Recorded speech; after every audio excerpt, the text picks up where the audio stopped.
ખેડાના અમદાવાદ શહેરમાં દરગાહ પાસે સિવાદર રોડ પાસે આવેલ જમીનમાં છેતરપિંડી થયાનો કિસ્સો બહાર આવ્યો છે। સિવાદર રોડ પાસે આવેલ વડીલો પાર્જિત જમીન જે ઈશ્વરભાઈ પાંડવ તેમજ સતીશભાઈ પાંડવ પાસે અમદાવાદ વટવાના મુકરમ શેખ નામના શખ્સ દ્વારા વિશ્વાસમાં લઈને બાનાખત કરાવી માત્ર 7 લાખની નજવી રકમ આપી જમીન પર કબજો કરી તેમાં બાંધકામ કરીને છેતરપિંડી કરાતા મહેશભાઈ વાઘેલા જેઓ તેમના ભાણિયાનો સંબંધ થતો હોવાથી તેઓને આ વાતની જાણ થતાં તેમના જણાવ્યા મુજબ ખોટી રીતે કબજો કર્યો તેમજ પોતે માલિકી હકદારાઓ કરી તાળા મારેલા હતા।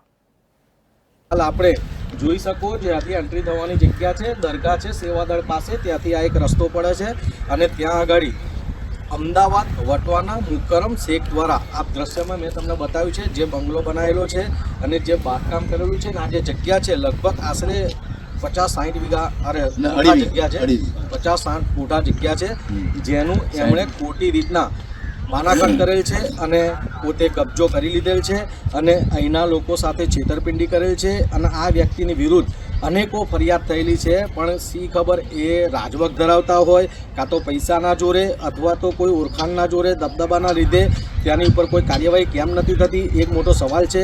થોડાક સમય પહેલાં સોશિયલ મીડિયાની અંદર બતાવવામાં આવ્યું હતું રામોલનો કેસ હતો જે તલાવડી વિસ્તારની અંદર બાંધકામ કરીને વટવાના આ શખ્સે ખોટી રીતના લોકોને છેતરીને તેઓ પાસે પૈસા લઈ લીધા હતા અને હાલ તેઓ ઘર વિહોણા થઈ ગયા છે તેની પણ સ્ટોરી મીડિયાની અંદર દેખાડવામાં આવી હતી।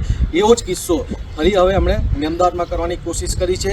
અમદાવાદમાં લોકોને છેતર્યા બાદ તેઓએ અમદાવાદમાં છેતરવાની કોશિશ કરી છે પણ યોગાનું યોગ કહેવાય છે કે આજની યુવા પેઢી સતર્ક હોય છે અને તે સોશિયલ મીડિયાથી માહિતગાર હોય છે અને હાલમાં દરેક કાયદાકીય વસ્તુ કાગળિયા હાલ સોશિયલ મીડિયા પર મળી જાય છે જેથી તેમને જાણ થઈ કે અમારી સાથે ખોટું થયું છે અને ખોટી રીતના બાનાખત કરવામાં આવ્યું છે અને એ ભાઈ દ્વારા આ મુકરમ શેખ એટલા બધા દિમાગવાળા હોશિયાર છે અને એટલી બધી તેઓની ઓળખાણને ગજવક છે જેઓએ હાલ આમના જણાવ્યા મુજબ સિટી સર્વેની નકલની અંદર પણ પોતાનું નામ લાવી દીધેલ છે। એટલે જોવાની વાત એ રહી કે કાયદાનો કેટલો મોટો મિસયુઝ થાય છે આ લોકોના જણાવ્યા મુજબ કે ભાઈ આ રીતના ખોટું બાનાખત કરી નાખ્યું એમને કાગળિયા બીજા બતાવ્યા અને બીજા કાગળિયામાં સહી કરાયેલ છે આ રીતના બાનાખત કર્યું ચલો બાનાખત તો ખોટું કર્યું પણ હજુ તેઓનો દસ્તાવેજ નથી થયો એ પહેલાં તો તેઓએ બાંધકામ કરી નાખ્યું છે અને આ સમગ્ર જગ્યા મેં તમને દ્રશ્યમાં બતાવી એમાં કોટ કરી નાખ્યો છે અને તેઓએ પોતાનું મકાન બાંધી દીધેલ છે અને આ માણસ એટલો બધો માથાભારી છે કે લોકો એની સામે પડતા પણ 10 વાર વિચાર કરે છે। તો હવે આપણે એમને પૂછવાની કોશિશ કરીશું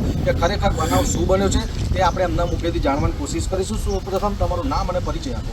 મારું નામ મહેશ વાઘેલા છે, હું આશુતોષમાં રહું છું। અને શું બનાવ બન્યો છે?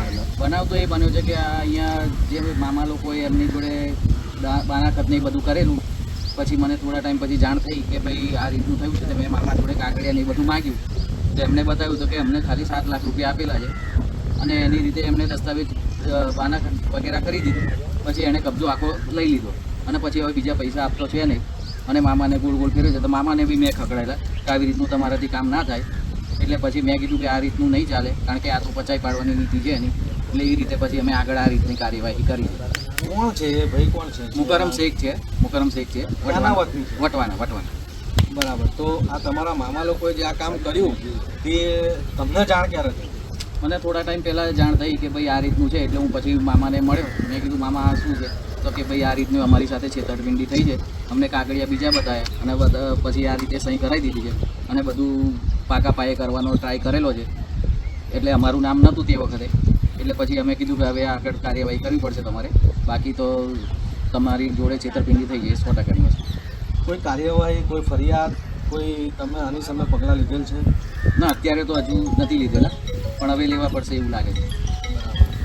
અમે એવું જાણ્યું છે કે ભાઈ હમણાં 2 દિવસ પહેલાં પણ તેઓની સામે ફરિયાદ થયેલ છે અને તેઓને અમદાવાદ પોલીસ સ્ટેશનની અંદર લોકઅપમાં પણ મૂકવામાં આવ્યા હતા। હા એને 2 દિવસ પહેલાં મૂકેલા અને એમણે કીધેલું હું પૈસા આપી દઈશ ને પછી આજ સુધી એ દેખાયા નથી ભાઈ અને હવે ચક્કુ ચક્કર થઈ ગયા છે એવું છે એટલે હવે એ ભાઈની નીતિ છે જ નહીં હાલવાની પાછી પૈસા અને જમીન ફરી પચાઈ પાડવાની છે એવી નીતિ છે એમની।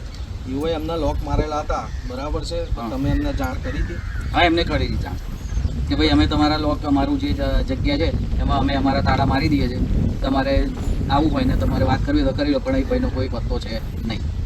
હવે આ ભાઈ હજુ પણ તમને માનો કે કબજો ના આપે બરાબર અને આ જગ્યા ખાલી ના કરે તો તમે આગળ શું કાર્યવાહી કરશો, શું પગલાં લેશો? મારી તો જમીન છે એટલે મારે તો એને કંઈ આપવાની છે નહીં અને વેચવી પણ નથી મારે બસ એ મારે આગળ કાર્યવાહી કરવાની બસ।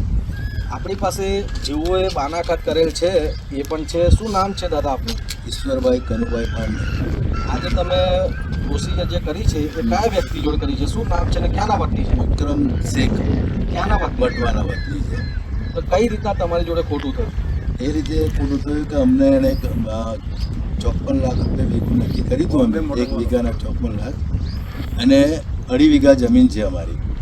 અને એ રીતે અમે નક્કી કર્યું હતું અને મને ખાલી 7 જ લાખ બાના પેટે આપ્યા અને બાનાઘાત કરાવી લીધું અમારી જોડે અને ખોટી રીતે સહીઓ લઈ લીધી અને અમને વાંચવાય નથી દીધું બાનાઘાત.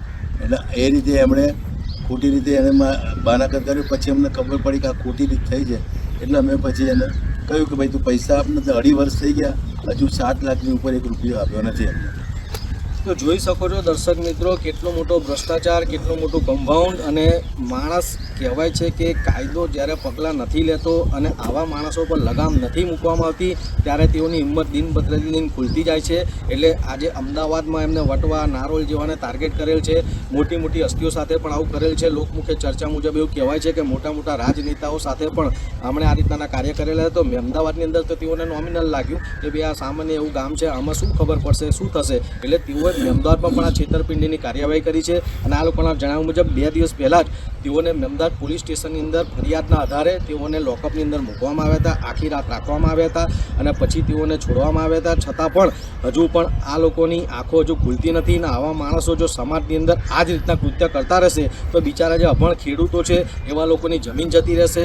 અને કાયદાના જે રખેવાળ છે, જો કાયદાના રખેવાળ જ આ રીતના ખોટી વસ્તુની અંદર સાથ સહકાર આપશે તો શું બનશે? તો વિચારવાનો જ પ્રશ્ન રહ્યો. એટલે હવે જોવાનું એ રહ્યું કે ખરેખર આ જે માલિકો છે એમની જો ખોટું થયું છે એમને ન્યાય મળે છે કે કેમ.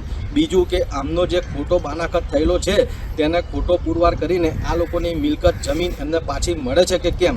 બીજું કે આ માથાભારી શખ્સ દ્વારા આ જે બિચારા મહેનતુ લોકો છે ને આ જોઈ શકો છો એમની ઉંમર થઈ ગઈ છે.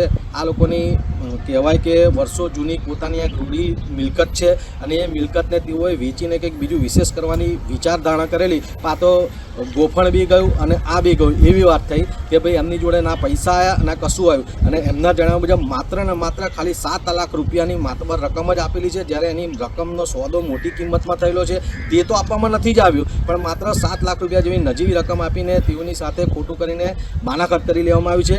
અને આ તો અમનું નસીબ કે હજુ દસ્તાવેજ નથી થયો. પણ આ માણસ જો ચાહતો તો પોતાની આવડતથી, ગજવગથી, પૈસાના જોરે દસ્તાવેજ પણ કરી લે. એટલે હવે જોવાનું એ રહ્યું કે આ લોકોને ન્યાય મળે છે કે કેમ.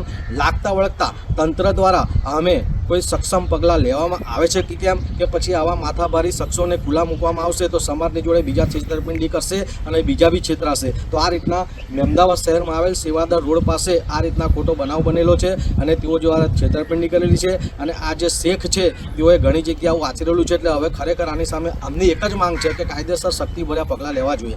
News for India, Virang Mehta, Ahmedabad.